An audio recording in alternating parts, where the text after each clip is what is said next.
નમસ્કાર વિદ્યાર્થી મિત્રો, આપનું હાર્દિક સ્વાગત છે આપની પોતાની YouTube channel Vedant coaching classes પર। આજના વિડીયોમાં વાત કરીશું ધોરણ 9ના વિજ્ઞાન વિષયના પ્રથમ પરીક્ષા 2024 માટેનું મોસ્ટ ઇમ્પોર્ટન્ટ એવા એક પેપરનું સંપૂર્ણ સોલ્યુશન આજના વિડીયોમાં કરવાના છીએ।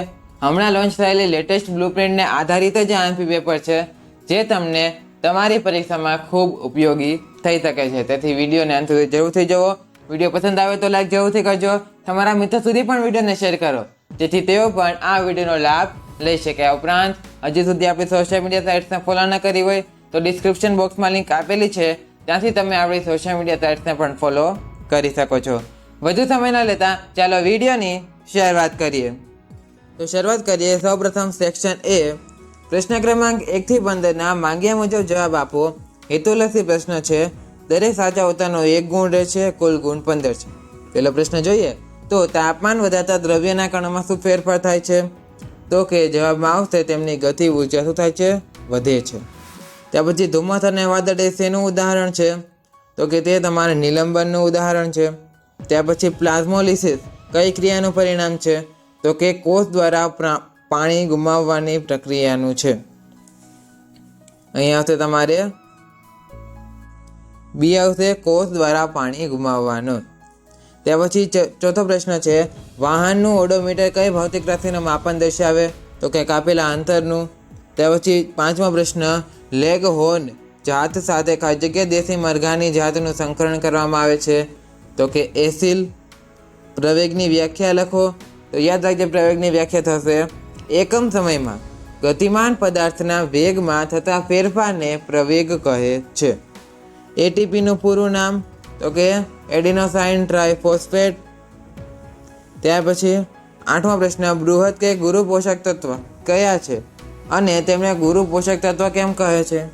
તો ગુરુ પોષક તત્વ nitrogen, potassium, calcium, phosphorus, magnesium અને સલ્ફર તેઓને ગુરુ પોષક તત્વો કહે છે કારણ કે વનસ્પતિને આ પોષક તત્વોની માત્રા વધારે જોઈએ છે। નવમો પ્રશ્ન, વિધાન ખરું છે કે ખોટું તે જણાવો।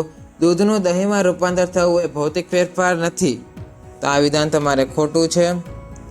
ત્યાર પછી વનસ્પતિના મૂળ ભૂમિમાંથી પાણીનું શોષણ આશ્રુતિ દ્વારા કરે છે, તો આ વિધાન સાચું છે। ત્યાર પછી 11મો પ્રશ્ન, નિયમિત વર્તુળમય ગતિ કરતા પદાર્થના પ્રવેગની દિશા વર્તુળના કેન્દ્ર તરફ હોય છે, આ વિધાન પણ સાચું છે। ત્યાર પછી વિભાગ 1 ને વિભાગ 2 સાથે જોડો। 12મો પ્રશ્ન છે, ગાર્ડરિયું, તો તેમાં તમારે આવશે અહીં શું આવશે? જવાબમાં આવશે તમારે સી એટલે કે નીંદણ, તેમાં તમારા અહીં જે છે નીંદણ સાથે જોઈન્ટ થશે, 12માં સી જવાબ આવશે। ત્યારબાદ 13મો પ્રશ્ન છે, બરસીમ, તો તેમાં જવાબમાં આવશે એ એટલે કે ઘાસચારો। ત્યાર પછી 14મો પ્રશ્ન છે, કપાસ, તો તેમાં જવાબમાં આવશે ડી એટલે કે ખરીફ પાક। અને 15મો પ્રશ્ન છે, અળસી, તેમાં જવાબમાં આવશે બી એટલે કે રવિ પાક। તો મિત્રો વિભાગ એના જવાબ તો આપણે અહીં જોઈ ગયા।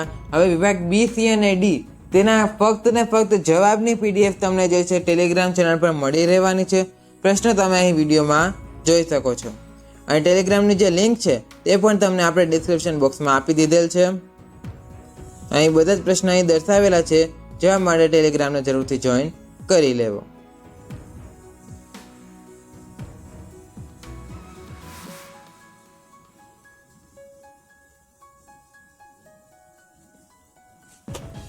તો મિત્રો આજના વિડીયો માટે આટલું જ। હવે મળીશું નેક્સ્ટ વિડીયોમાં, ત્યાં સુધી થેન્ક્સ ફોર વોચિંગ।